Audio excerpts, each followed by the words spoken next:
Hello everyone, ఈరోజు కాకరకాయ ములగాకు కారపొడి ఎలా చేసుకోవాలో చూసుకుందాం. ముందుగా వాటికి కావలసిన ఐటమ్స్ ఏంటో చూసుకుందాం. ముందుగా కాకరకాయ ములగాకు కారపొడికి కావలసిన పదార్థాలు కాకరకాయలండి. ఇలా ముక్కలుగా చేసుకొని వాటర్ అంతా డ్రై అయిందాక ఉంచుకోవాలండి. పక్కన కట్ చేసుకున్నాక తర్వాత ములగాకు మనకి 1 కప్ కావాలండి. తర్వాత వెల్లుల్లిపాయలు, ఎండుమిర్చి, కరివేపాకు, చింతపండు అండి. శనగ పలుకులు 1 కప్ వరకు తీసుకోండి. జీలకర్ర 2 టేబుల్ స్పూన్లు, ధనియాలు, పుట్నాల పప్పు 1 కప్ తీసుకోండి. ఉప్పు రుచికి తగినంత తీసుకోండి. నేనైతే ఇక్కడ కల్లుప్పు వాడుతున్నానండి, మీరు సాల్ట్ అయినా వాడుకోవచ్చు. ముందుగా స్టవ్ మీద కడాయి పెట్టి కొద్దిగా ఆయిల్ వేసుకొని ఎండుమిర్చి వేసి వేయించుకోవాలండి.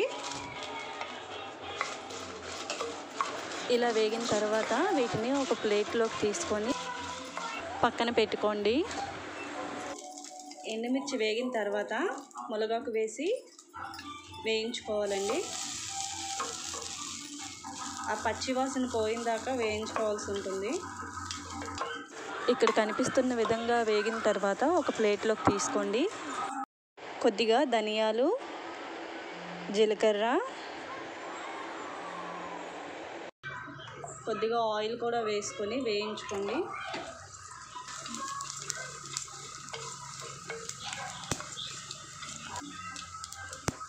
తర్వాత వెల్లుల్లిపాయలు, కరివేపాకు, చింతపండు వేసి బాగా వేయించుకోండి.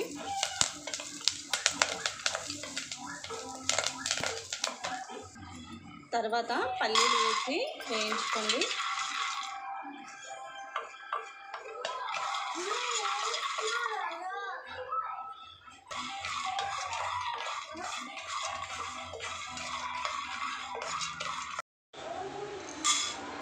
తర్వాత పుట్నాల పప్పు వేసి బాగా వేయించుకోండి.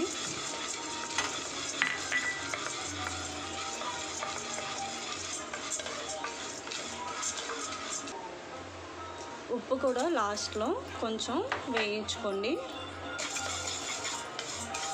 సాల్ట్ అయితే అవసరం లేదండి, ఇది కల్లుప్పు కాబట్టి నేను వేయించుకుంటున్నాను. కడాయి పెట్టి కాకరకాయ ముక్కలు వేయించుకోవడానికి సరిపడా ఆయిల్ వేసుకోవాలండి. ఆయిల్ బాగా వేడెక్కిందండి. ఇప్పుడు ఆ కాకరకాయ ముక్కల్ని తీసి మనం ఆయిల్లో వేసి బాగా డీప్ ఫ్రై చేసుకోవాలి.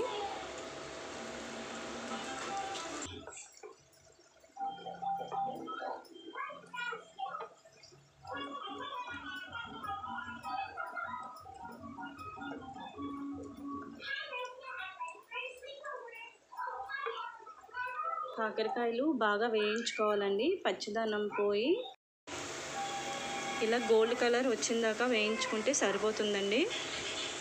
ఇలా వేయించుకొని ఒక ప్లేట్లోకి తీసుకొని చల్లారనివ్వండి. అన్నీ ఇలా వేయించుకున్న తర్వాత ఆఖరిలో కొద్దిగా పసుపు పొడిని మీదన జల్లుకొని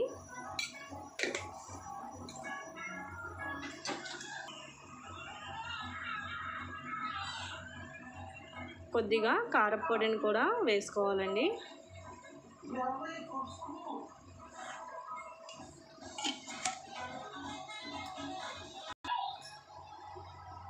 ఇప్పుడు ఈ చల్లారిన వాటన్నింటినీ తీసుకొని ఒక మిక్సీ జార్లో వేసుకొని మనం పౌడర్లా అయితే చేసుకోవాలండి.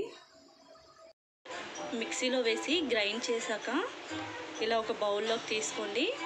ఈ కారపొడిని ఏదైనా గాలి తగలని డబ్బాలో వేసి ఉంచుకుంటే మీకు ఒక 4 months అయినా సరే నిల్వ ఉంటుందండి. వేడివేడి అన్నంలో నెయ్యి వేసుకొని కారపొడి వేసుకొని తింటే చాలా బాగుంటుంది. ఒక్కసారి ట్రై చేసి చూడండి.